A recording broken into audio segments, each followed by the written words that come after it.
नमस्कार नागपूरकर, तुम्हा सगळ्यांचे स्वागत आहे एका नव्या व्हिडिओमध्ये. तर नागपूरकर, नववर्षाच्या स्वागतासाठी 31 डिसेंबरच्या रात्री जागोजागी पार्ट्यांचे नियोजन झाले आहे आणि 31st रात्री मद्यप्राशन करून वाहन चालविणे, त्यानंतर मारामारी या प्रकारचे गुन्हे घडत असतात. त्यातच निवडणुकांचा हंगाम सुरू असल्याने पोलीस प्रशासनाची चिंता आता वाढलेली आहे आणि 31st या पार्श्वभूमीवर अनुचित प्रकार घडू नये म्हणून पोलीस प्रशासनाकडून नियोजन करण्यात आले आहे.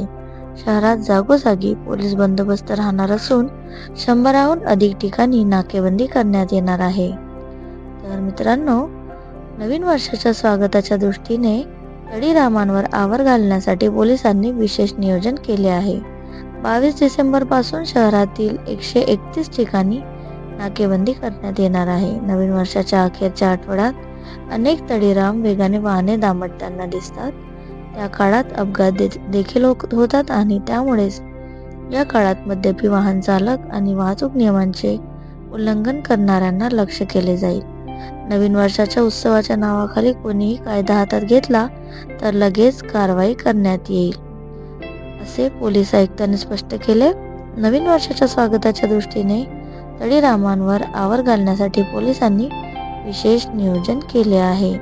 22 डिसेंबर पासून शहरातील 131 ठिकाणी नाकेबंदी करण्यात येणार आहे, अशी माहिती मिळाली आहे. निवडणूक पार्श्वभूमीवर अतिरिक्त सतर्कता बाळगण्यात येणार आहे. सध्या निवडणुकांचा हंगाम सुरू असल्याने शहरात राजकीय हालचाली, सभा, मिरवणुका वाढण्याची शक्यता आहे. त्यामुळे कायदा सुव्यवस्था राखण्यासाठी पोलीस यंत्रणा अधिक सक्रिय राहणार आहे. निवडणूक आचारसंहितेचे उल्लंघन, बेकायदेशीर दारू वाहतूक, पैसे वाटप अथवा अनुचित प्रकार घडल्यास तात्काळ कारवाई केली जाणार आहे.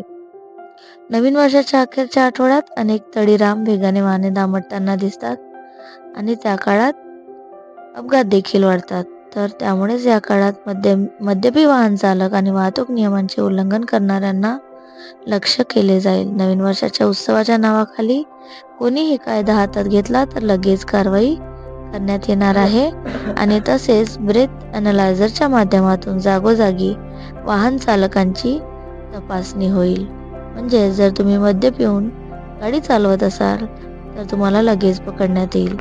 ब्रेथ अनालायझरच्या माध्यमातून शहरातील प्रमुख चौक, मुख्य मार्ग, पार्टी स्पॉट्स, हॉटेल परिसर तसेच संवेदनशील भागात वाहन चालकांची तपासणी केली जाणार आहे. तर मित्रांनो, आपली सतर्कता आपल्या हातात आणि त्यामुळे कोणतेही अनुचित प्रकार घडण्यापासून आपण रोखू शकतो. व्हिडिओ शेवटपर्यंत बघितल्याबद्दल तुम्हा सगळ्यांचे खूप खूप धन्यवाद आणि नवीन वर्षाच्या शुभेच्छा. फक्त नवीन वर्षाचे स्वागत आपण सतर्क राहून आणि सेफ राहून करूयात, हीच विनंती. धन्यवाद.